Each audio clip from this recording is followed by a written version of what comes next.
अरे यार, जेठानी जीजी तो बड़ी चालाक निकली। कुसुम की जिंदगी सादगीपूर्ण थी। पति राजेंद्र नाथ उसे जैसे रखते हुए रहते, कभी कोई प्रश्न नहीं।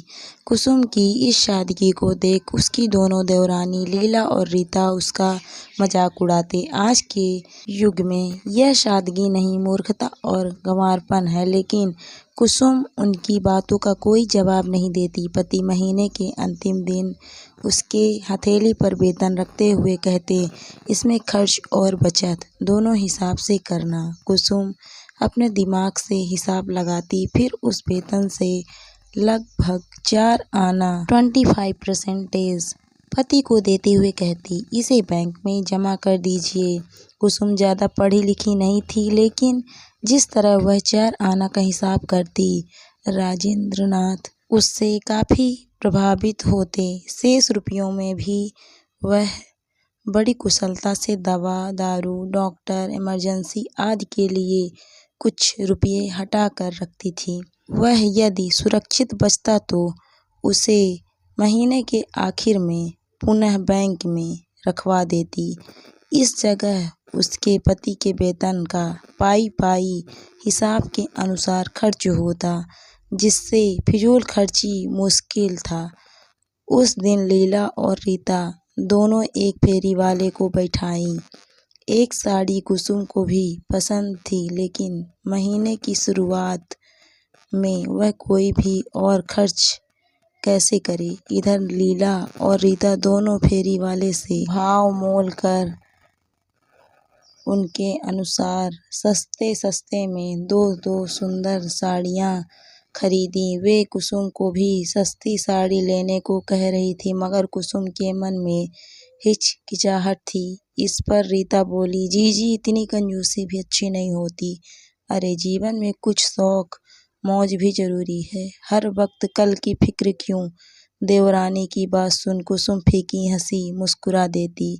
वह सोचती, महीने के अंत में किसी से उधार मांगना या हाथ फैलाने से ज़्यादा अच्छा है कि समझदारी से खर्च किया जाए।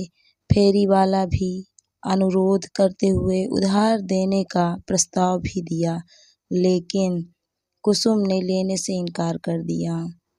शाम का समय था। लीला एक कटोरा लिए कुसुम के पास आई चीनी मांगने। कुसुम बोली, बैठो। उसी समय उसकी नज़र टेबल पर पड़ी 2 सुंदर साड़ियों पर पड़ी। वह बोल पड़ी, वाह जीजी, आपने तो तभी मुस्कुराकर इनकार कर दिया था, फिर ये साड़ियाँ। कुसुम बोली, तुम्हारे जेठ जी ऑफिस से भेजे हैं, सब खरीद रहे थे, इन्हें भी जबरदस्ती खरीदवा दिए।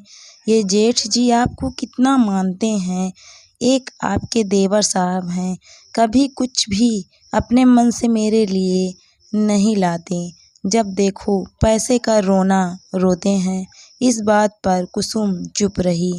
मानना क्या है, पति पत्नी एक रथ के 2 पहिए हैं, दोनों को समझदारी से चलना चाहिए। वैसे भी यह पहली बार है जब राजेंद्र नाथ उन्हें कोई साड़ी ऑफिस से भिजवाएं, वरना भविष्य की सोच उन्हें हमेशा हिसाब से खर्च और सलीका से चलने की नसीहत मिलती है, जिसे वह भी समझती है। मगर ये दोनों देवरानियाँ फिजूल खर्ची इतना करती हैं कि महीने की आखिरी दिन में परेशानी हो जाती है।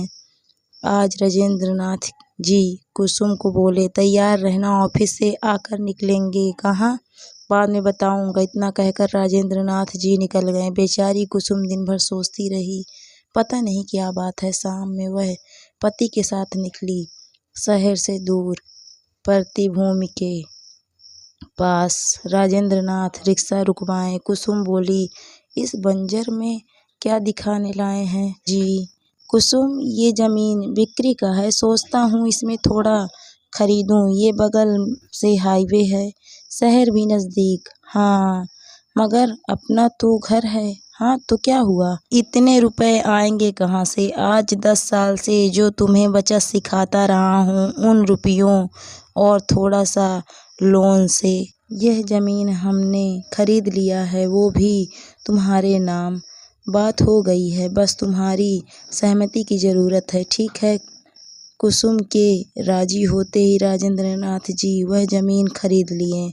इस बात की खबर जब दोनों देवरानियों को लगी तो दोनों कहने लगी, जीजी देखने में सीधी हैं मगर अंदर से तेज तर्रार हैं। देखो सीधा बनकर जमीन खरीदवा ली, बहुत होशियार हैं। सच जो गंवार होने का दिखावा करते हैं, असल में वही धूर्त, तेज और पति को कंट्रोल में रखती हैं। एक हम हैं जो हर महीने घाटे में जाते हैं। आजकल दोनों देवरानियां कुसुम से मुंह फुलाए हुई थीं, कारण उनका जमीन खरीदना था। ऐसे में कुसुम ही उनके घर गईं। देखी तो दोनों देवरानी अपनी किस्मत को कोस रही थीं। इस पर कुसुम बोली, देखो मैं तो कोई खास पढ़ी लिखी नहीं हूँ, इसके बावजूद बचत का हमेशा ध्यान रखती थी। जब तुम्हारे घर स्वादिष्ट भोजन बनते, मैं मेरे पति और बच्चों के साथ सादगीपूर्ण खाना खाते थे। आखिर उसी वेतन में हमें बचत भी करना था। संभल कर चलने का फ़ायदा ये हुआ कि आज हम उसी बचत से कुछ खरीद सकें। लेकिन कुछ लोगों को तो आराम की ज़िंदगी चाहिए थी। अरे अभी का कष्ट भविष्य के कष्ट से अच्छा है। तुम्हारे पति भी कमाते हैं, बचत करो, संभल कर चलो, भविष्य सुखद रहेगा। कुसुम की बातों से दोनों देवरानी लीला और रीता की आँख खुल गई। वह जलने की जगह जेठानी को शुभकामनाएं देने लगी। अब लीला और रीता भी एडजस्ट कर चलने लगी। परिणाम बचत प्रारंभ हो गया। अब उन्हें महीने के आखिरी में हाथ फैलाना नहीं पड़ता। सच, आज की बचत कल की सुरक्षा।